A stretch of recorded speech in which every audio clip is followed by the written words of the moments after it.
The Color Boost wizard can be applied to either black or color garment cues.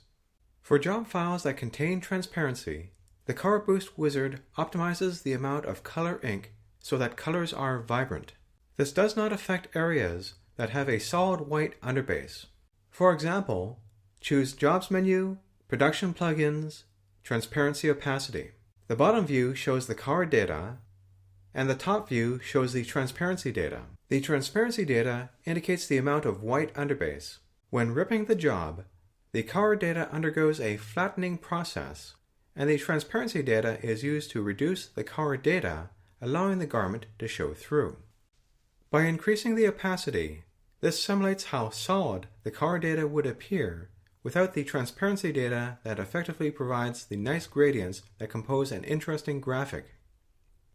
Color Boost reduces the amount of flattening, causing more color ink to be laid down, which increases overall saturation.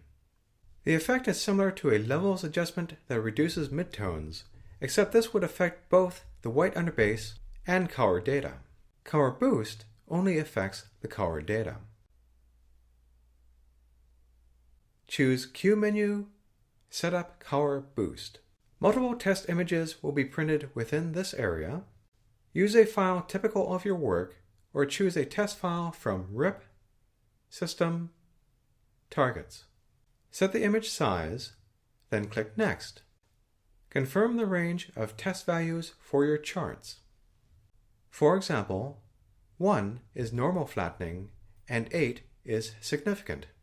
Click here to print the charts, then enter the best chart value here.